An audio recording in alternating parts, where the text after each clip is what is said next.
Hi there, I'm Lassi Kurkijärvi. I work as an executive CTO at Sofigate, the business technology company.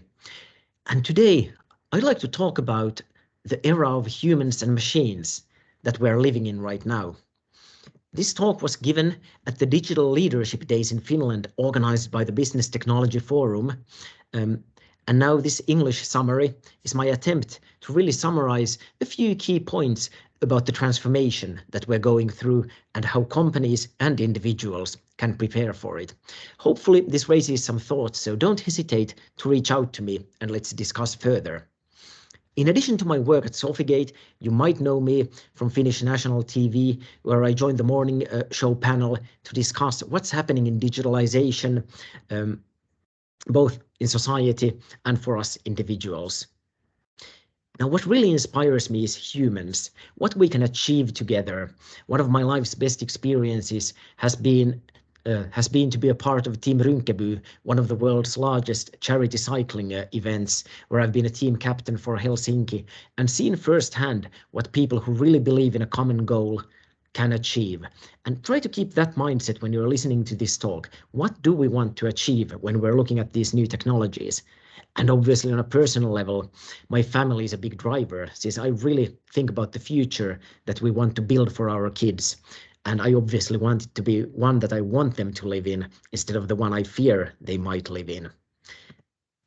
And of course, a lot of the experiences, in addition to my current work at Sofigate, comes from having had the privilege to work with a lot of leading corporations and charity organizations, both employed by them, but of course also as a consultant working on digital transformation and other transformation projects.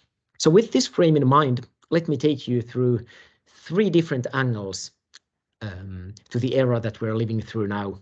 And first, I would like to ask you to use our human superpower of empathy. So putting ourselves into the shoes of the people who lived, for example, in the 1900s. Often we think we are living in this unique, disruptive time, but just imagine that decade. Automobiles, which used to be a huge luxury product, started rolling off a factory product line when Ford brought out the T model Ford. The big societal changes, women were given the right to vote in Finland.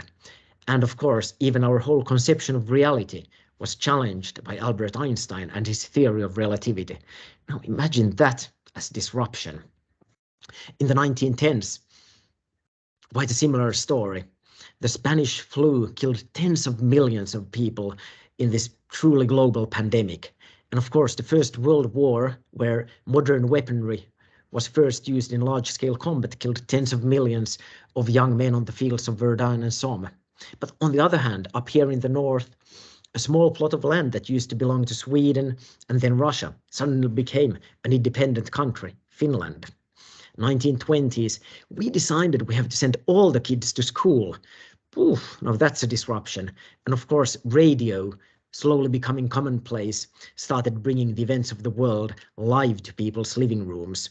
Electrification, sweeping across lands, bringing electric power to really replace generators and manual power. The 1930s, sweeping away the optimism, the 1929 Wall Street crash leading to the Great Depression, and that leading to the rise of fascism around the world when democracies failed to deliver to people what they needed. On the other hand, the commercialization and widespread use of antibiotics suddenly stopped people from dying of medieval diseases, another big disruption, but leading to an even more dramatic decade. 1940s and the Second World War.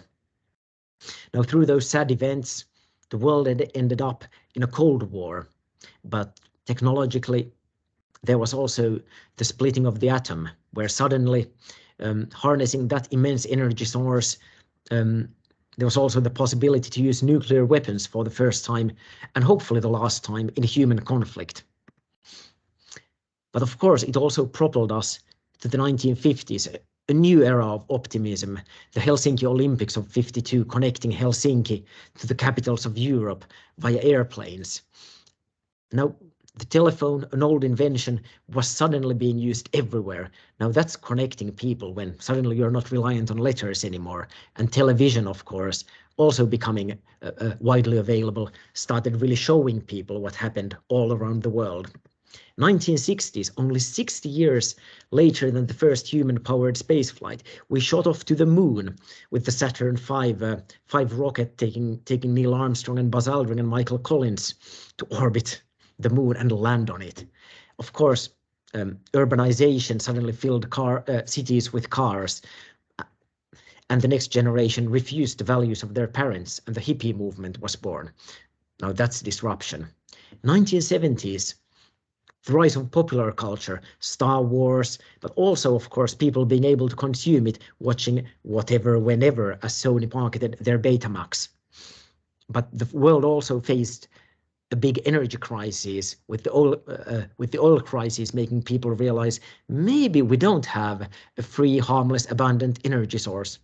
Now, of course, we forgot all about it in the crazy 1980s with the Yuppie movement, Commodore 64, especially in Finland, becoming the computer of the Republic, all homes suddenly realizing we could have these personal computers. Personally, I wouldn't be here without the invention and widespread adoption of modern cancer medication, again saving millions and millions of lives. Big disruption. 1990s. Finland joins the European Union, suddenly mobile phones appearing in everyone's pockets thanks to Nokia. And of course, quite a lot of other globally recognized brands suddenly being born, the Googles, eBays, and Amazons. That was almost 30 years ago. When you try to put things into time perspective, the 90s was quite a unique decade. The 2000s, suddenly globalization really starting to change our supply chains. The crash in 2008, again showing us the financial system is definitely not something that's going to last forever. And Steve Jobs launching the iPhone and propelling us into another revolution of how we access information, access services, and of course, do business. It's a bit too early to say about the 2010s, but maybe to point out a few things. 250 million people have bought Minecraft. Now that's a new generation who are familiar with walking around in virtual 3D worlds, constructing what they want, imagining what they want. Again, the rise of fascism in new forms, but also an artificial intelligence beating humans in the game of Go, which we thought was, well, not forever, but for a much longer time, the domain of humans. And the 2020s, with our pandemic, with floods in Europe, floods in Pakistan, and other climate crises events starting to show us that we are running out of time. It's a fascinating decade, but it's by no means unique. So I hope you found this exercise opening your minds to really seeing that this is not the first time us humans had to adapt. And of course, one thing which may make things seem that things are happening much faster is that adoption rates, once the inventions are being brought available to people, are getting much higher, much faster. So in that regard, we're maybe seeing something unique, and is something we should keep in mind now that artificial intelligence technologies are getting more and more commonplace. But I think it's reasonable to still stop and think about what Roy Amara said, that we overestimate change in the short term, but underestimate it over time. And in the long term, that's what causes the fact that that not many listed stock companies these days make it past their teens or their 20s, or at least even to the healthy human youth of their 30s. So this really is the thing. It's not going to change over a few years, but in a decade, a lot will change. And I think we should always take a look at the impact of technology, not just from the sense of what it does in itself, but if we think of business, what kind of automation and efficiency will follow from there. Computers were a job title in the 1950s, but well, you don't see many human ones left. But also on the social impact. How do we guarantee digital equity, that those inventions spread far and wide and make everyone's lives better? And of course, thinking about the social impact once technology changes business. So how do we keep learning and reskilling people? Because humans belong, of course, in the center of all this. Now to continue on this human story, I think it's important to realize that those successful stock traded companies, those enterprises that have already disappeared in the last 120 years, they did not fail because they didn't see those new technologies coming, but they failed because they had outdated ways of leadership and they were unable to transform, unable to adopt those new technologies. And I think part of it is that we've still tried to train people to think about an illusion of control. And I would like you to sort of remember one of my favorite authors and professors, Ellen Langer from the Harvard University, who says that certainty is a cruel mindset.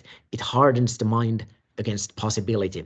And this was from her book, Illusion of Control in 1975. Now, let's take a look. What's happening with AI technologies right now? I'm just going to very quickly skim through some examples, and then we can consider the certainty and the possibility. With Synthesia, it creates videos from plain text in minutes using AI actors to actually get extremely efficient and high quality video production. Or maybe Pragma, sales teams replacing your intranet, really getting fast replies for your customers when they are curious what your products offer, instead of having to struggle and ask for help on Teams or Slack or perusing the intranet to really perfect your client message. If you look at the availability of free AI generated stock photos, that's already replacing a lot of really bad quality images we see used in presentations. And now the opportunity, for example, created by AI generated imagery, you can either consider it a tragedy for illustrators, or, as we've already seen, great examples, people starting to use those tools to create even more impactful and better products. Poised, I use this to train for my talks, and it is an AI-powered communication coach. Now, if you're a communication coach who tries to help people use less and less mannerisms, you might either see this as a big threat, or you might actually implement this into your workshops, workflows, and start working with even more customers. Murph AI creates voiceovers in just minutes. Sembly transcribes, takes meeting notes, and generates insights based on your team's meetings, and really, again, brings extra productivity to any team who doesn't have an assistant right now. And maybe some assistants can find, again, new ways to work even smarter. Maker AI, helping draft blog posts. Flare, an AI design tool for branded content. Or maybe an interior design app. With interior AI, you take a photo of your room, and then it generates design ideas based on that. Patent Pal, since a lot of patent applications are actually quite similar, why not use a generative AI for intellectual property applications? Or maybe if you're a coder, GitHub already has their Copilot, which uses the OpenAI to suggest code and entire functions. And based on some comments from my friends, it's actually quite close to working together with a junior developer. Interesting, isn't it? And I'd like to go back to Marshall McLuhan. He predicted Facebook and Google and so on, but he passed away in 1980, a great thinker. And what he said is that throughout humanity's history, we've always shaped our tools, but thereafter our tools have shaped us. And now if you think all the way to history, our lives are very different due to the technologies and then the social impact and the business impact those technologies have had. So again, this is what will happen over time. But I think it's something that I've heard a lot of people ask me. I spoke to a leadership of a creative company just a while ago, and they were worried, will machines replace people? But for me, it's not that simple. I think the answer is not either or, but it is about humans and machines working together. Now, why do I believe in this? Let me tell a personal story. I used to play chess in the 1990s as a teenager near Tampere, and I stopped when Deep Blue, the IBM artificial intelligence, when it beat the first grandmaster in the world to lose to a computer, Garry Kasparov. And yeah, for a 15-year-old, that was a bit too much to take. But luckily, Garry Kasparov, he did not stop playing. He invented something we call advanced chess, which is humans and machines playing together against other humans or against AIs. And crucially, humans and computers working together are still much better than just machines playing alone or humans playing alone. So there is something there, and we are now seeing new research emerging that creative people who use AI are similarly playing better. And now I already mentioned Lee Sedol losing in Go against Google's DeepMind. But what's interesting there is that the players who then have started playing against the highly advanced Go AIs are actually developing new strategies. They are thinking of the game in new ways that previously wasn't even thought possible. So this is something interesting that I predict will happen once we start adopting more and more AI tools into our ways of working. Humans and machines working together, they will also make us humans better. And we're seeing this happen in business. Lemonade, the insurance company, optimizing claim handling, not by having machines handle the claims alone, or just putting them to people in a more efficient way, but really creating a partnership between humans and AIs. For example, in the Swedish employment agency Arbetsförmedling, where we're there working together with Sofigate, and we're using ServiceNow, the low-code platform, to automate claim handling. So something can go automatically, something gets flagged for humans, but crucially, the lawyers can also themselves constantly improve and create new kinds of rule sets.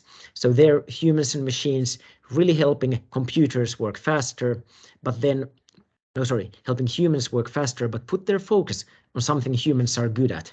We're seeing the same thing, for example, in pathology, where we're trying to predict serious disease from samples or diagnose serious disease from samples taken from people.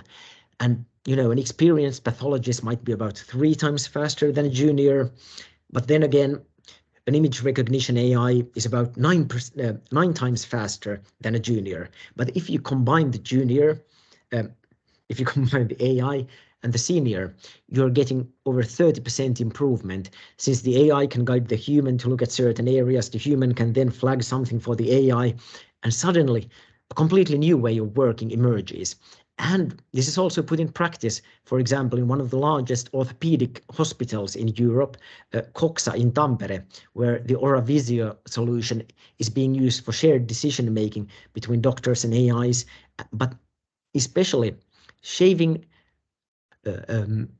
crucial time from those patient interactions, from not having the doctor tap on the computer, but have a real discussion with the patient about how to improve outcomes and how to have better results from surgery. And of course, Level AI also showing this kind of technology in use in call centers. Now, this has all been studied quite a lot already by, for example, Harvard Business Review in their 2018 article, Collaborative Intelligence. There's a great list of 5 principles. If you reimagine your business processes, embrace employee and leader involvement, actively direct AI strategy, responsibly collect data, and redesign work to incorporate AI, and then cultivate related employee skills, you are well on your way to realizing those performance improvements that we're all yearning for. So I highly recommend that article from HBR. And if you're thinking what your organization should do, I really think you should focus on your own transformation instead of putting too much thought on technology and thinking of how you'd construct something like your own AI. Because we already see the globally leading platforms investing billions and billions in R&D. So why not use, for example, ServiceNow's Now Intelligence tools that are there for you to optimize your workflows using AI technology and bring your humans to work better with computers. Salesforce, optimizing your customer interactions with the Einstein Intelligence, and even SAP bringing new kinds of optimization solutions that really help you realize business value, as long as you focus on how your organization, how the people in your organization can take advantage of these new innovations. So finally, I think the crucial stop now is to think, now that everything is possible, what should we do? What should we try to achieve with these new technologies? Since we've now seen that there's a lot of new tools that are coming out in quite a fast speed for us to use. So what should we do with those tools? Keeping in mind that even though right now we overestimate the change, we underestimate it in this coming decade. Now, one risk is how hard will the robots make us humans work? And we're already seeing this in the US. This article was published 3 years ago, just before the pandemic, when we started realizing that people's satisfaction with work is going down. And I think if we look at the trends of quiet quitting, dropping employee satisfaction, this really is an area we should tackle. How do we make work more inspiring instead of work more grueling for people? And we should always assess the impact of our actions, because success happens on multiple levels. In your company, in your organization, think about, did you learn something? Did you create an experience as a team that's good and motivating? But for your customers, are you able to change their behavior also? Will your customer reach better results or other goals thanks to your transformation? And then finally, the level of society. Does something change in the world through the things you're doing? And will people be living better lives as a result? Now, this is the only picture I asked an AI, the Midjourney app, to draw for me for this presentation. And I asked it to draw computers helping humans or hindering humans to be better humans. Now, this is Midjourney's interpretation. Took them about 15 seconds to draw, so quite interesting technology. But I think herein lies the big question. Technology itself is neutral. Here we have an unmanned drone, which can be used either to maybe defend your country against aggressors, fly over a disaster area and find lives to be saved, or, as we know currently, in the cruel attacks in the Russian war against Ukraine, trying to destroy a country's energy infrastructure. Now, that's good and evil uses for technology. Now, this is a bit science fiction. I had my genome sequenced over 10 years ago, and an insurance company could easily pick up a sample and maybe figure out whether or not to give me life insurance. Or maybe for the next global pandemic, we could be able to inoculate people and make sure that they don't die of medieval diseases. The same technology that enabled us to explode those nuclear bombs over Hiroshima and Nagasaki saved my life when I had cancer. Now, that's cognitive dissonance for sure, but again shows technology can be used for good and evil. And we are in this situation where we have an aging population all over the Western world. How do we realize the productivity gains so that we are also able to lead good lives and really make sure that our children are having having similar opportunities as we've had? And of course, with the climate crisis, we realize that we need to change, and we need to change now. And I believe that new technologies do give us that opportunity. And there's 3 human superpowers. So we already practiced empathy. So let me start with 2 others. Adaptability. Looking back at those 120 years, what us humans have done is that we've adapted. You remember Marshall McLuhan saying, we shape our tools, they shape us. That's our ability to adapt. We're probably the most adaptive species on planet Earth, which probably shows why there's more than 7 billion of us. Now, learning, I think, is crucial. I don't think there's anyone right now who can say, I don't need to learn. With these new technologies arriving, we should learn and understand how we should transform our organizations to take advantage of them and really create those gains that we're hoping for. And finally, empathize with our fellow human beings. Suddenly, a lot of people have come to me saying they are scared, they're worried that these new AI technologies will replace them. Kind of similar fears that we've heard people speak about in automatization before. And we should take this seriously. We should consider how we reskill people, how we use these technologies to make work better for people, not worse. And I think this empathy enables us to use technology to create a better world. Thank you for listening. Don't hesitate to reach out. I'm very happy to discuss with you and your organization how we can help you take advantage of these technologies and what kind of transformation do you need to drive to make sure that you are able to benefit. Thank you so much for listening. Have a great day.